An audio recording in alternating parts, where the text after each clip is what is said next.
Conservative New Media viewers, JLin fans around the world, what's up? It's me, PFV, Paul F. Villarreal, the NBA expert, and we're here to discuss Brooklyn's 125-118 defeat tonight to the Los Angeles Lakers in Los Angeles, California. LA improves to 7-5 on the season. The Nets fall to 4-7, including 1-5 on the road. Julius Randle had a triple-double for the Lakers, 17 points, 14 rebounds, 10 assists. D'Angelo Russell, 32 points, 8 rebounds. Timofey Mozgov, 20 points, 6 rebounds himself. Brooklyn was led by Brook Lopez, 30 points, 10 rebounds. Bojan Bogdanovic, 29 points, 3 rebounds. What happened in this game was the Nets put up a very good effort despite playing yesterday in the same arena and playing very poorly yesterday. They played a lot better tonight. The reason why they lost was because they allowed the Lakers too many offensive rebounds and second chance points. They lost that battle 14-9 in offensive rebounds. And the primary reason they lost was because the Lakers got more than double the free throw attempts that Brooklyn got. The Lakers got 43 free throw attempts. Brooklyn got 20. Brooklyn was a minus 18 in points from the free throw line, and that more than made up the difference in the defeat tonight. I'm not upset by this game at all. Also, let me say I did not do a video for last night's game because I just fell asleep before the game. Obviously, I didn't miss too much because it was a rout. The Clippers they're one of the best teams, if not the best team in the NBA right now. They came out super hot. Brooklyn was flat, and the game was basically over after the first quarter. It happens. It happens. It definitely can happen on the road. And it just, sometimes it happens in a season. You're going to get a certain number of games like that. Last night was one of those games, very similar to the game that the Brooklyn had against Chicago earlier in the season. It won't happen very much, but it can happen, and particularly can happen against really good teams like the Clippers. But as we said, Brooklyn played much better tonight. They gave a very good effort. The Lakers play a style that Brooklyn likes. They're very similar. Fast pace, up and down the court. They have a very good bench, similar to what what Brooklyn has. Brooklyn's bench is coming along very nicely.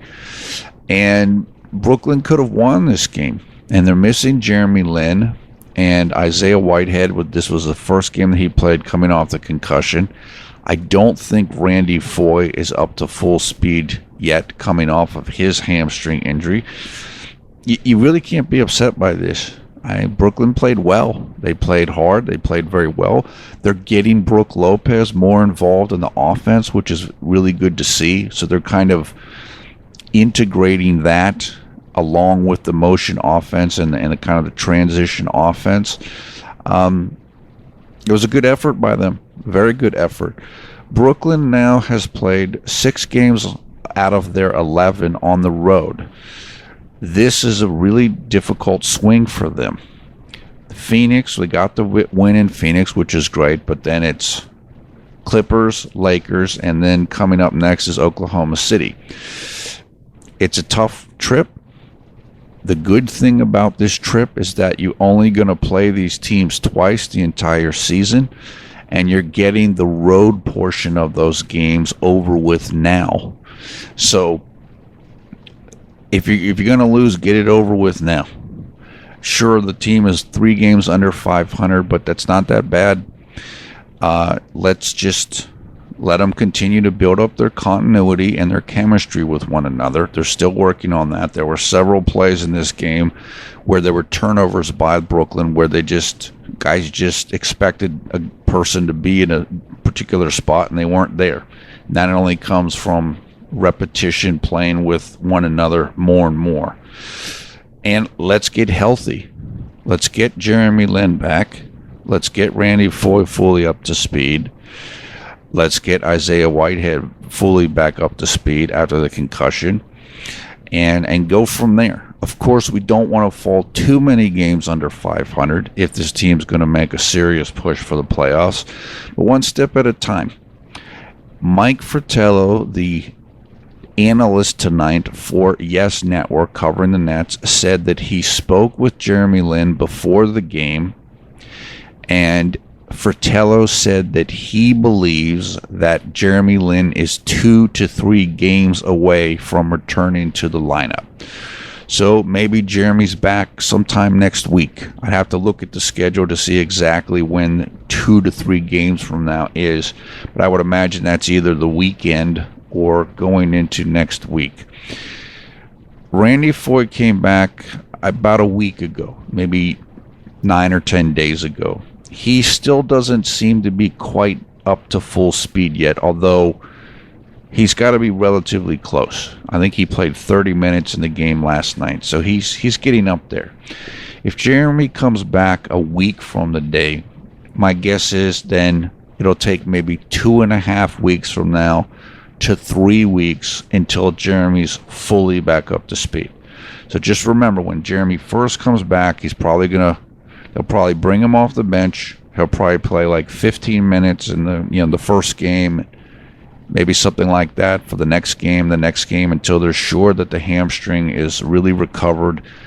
And of course, Jeremy's going to have to get his conditioning back. He's going to have to get his legs back in terms of shooting and everything. So we're probably realistically 2 to 3 weeks away from Jeremy being kind of up to full potential. But obviously the number one main thing is just get him back so he can actually play. I think they're going to reevaluate Jeremy on Thursday of this week.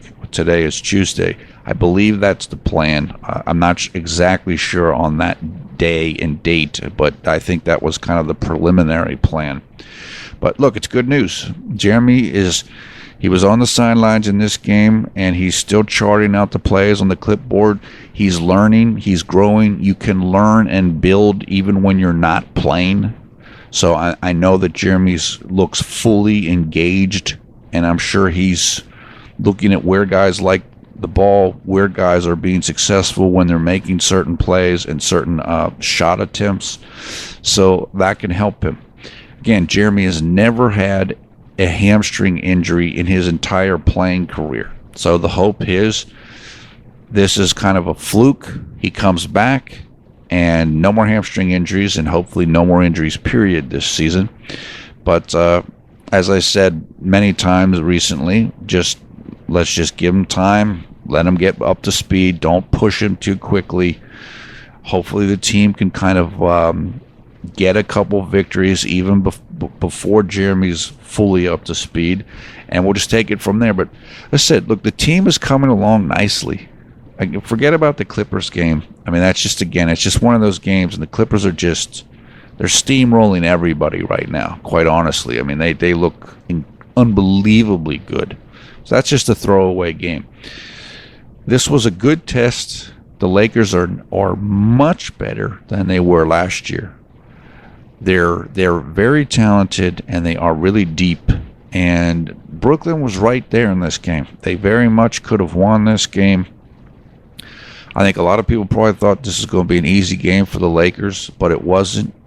So it's good. It's positive developments. Boyan and Brook played fantastic. Somebody else who played well in this game was Yogi Ferrell. And Yogi's only getting an opportunity right now because Gravis Vasquez was waived, Jeremy's hurt, and Isaiah Whitehead is hurt. So Yogi's basically like the fourth point guard right now, but he's the second point guard currently, playing behind Sean Kilpatrick. He's basically the second guy playing behind Kilpatrick because Isaiah Whitehead this was his first game back from the concussion. There's not really a lot more to say about this game. They showed a graphic during the game, not a graphic, but they showed an image, and it was Brooklyn coming out of a timeout, and the entire team was clapping, like they're all pumped up and they're all positivity. And so we've talked about this before. The team is very positive. You can see that the The guys are building up.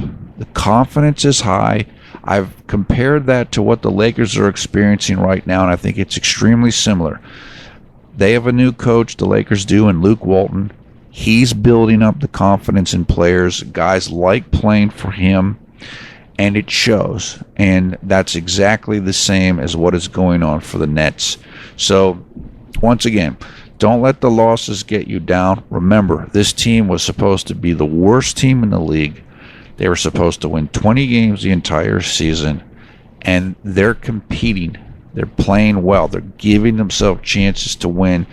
They're building up more familiarity with one another, and hopefully they're dealing with more adversity right now than what will happen later in the season in terms of Jeremy's injury, having to get rid of Grievous, Isaiah Whitehead's injury, and so on. And Karis LeVert is still not in the mix yet. Hopefully he will be further as we go along further into the year. So, said I'm encouraged. I'm happy. I'm content. Even though, sure, I wish the team would have won, but the energy's good. The spirit of the team is good. They're fighting hard, and progress is being made. So I'm just going to keep it at that in terms of tonight's game. So we'll talk about the next game coming up, and that game is 3 days away. I mentioned it earlier. It'll take place on Friday, November 18th here in the United States against the Oklahoma City Thunder in Oklahoma City, Oklahoma. It will be at 8 p.m. Eastern Time here in the United States, and you can watch it on Yes Network or NBA League Pass. I do think Jeremy will be rechecked before that game, although we'll find out more between now and then, and certainly we'll get, if he is checked before that game, we'll hear about it, I'm sure, during the game broadcast. Oklahoma City is I want to say they're like 7-5, something like that. They're not a great team. Obviously, they have an incredibly great player in Russell Westbrook, but they're young. They have some talent. They're a big team, pretty big and bulky in terms of their personnel. They like to run. They're not super skilled. They will be favored over the Nets. I'm sure of that. They will be favored to win that game. It's a winnable game, but it's not going to be easy to win. Oklahoma City has a lot of young players, and young players and role players tend to play better at home than they do on the road. So it's going to be a difficult game. The good thing about the game is that it's the last game on this road trip. So this road trip will be ending shortly, and Brooklyn can get back home, and hopefully that's right around the time when Jeremy's getting ready to be able to come back into the lineup, even if it's in limited minutes at first. So that's what's coming up.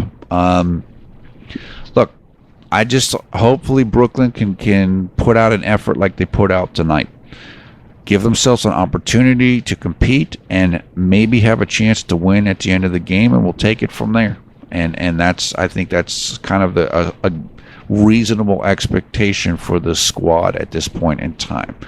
So that is it for now. Hope you're having a great night or great day wherever you are around the world when you watch this video. Take care. We will talk to you again in just a couple of days. Let me just say, there will be times, I'm sure, where I won't be able to make a video, or I fall asleep, or something comes up like the Clippers game yesterday. I know I've missed a game or two before that this season. We're going to be here.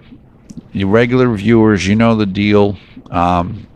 Newer people that are just coming in because you're Nets fans and stuff, we try to cover all the games. Again, there will be games that something comes up and I can't do it, but we'll be here for most of the games. So even if we miss a game or two, stick around. We won't be gone for too long.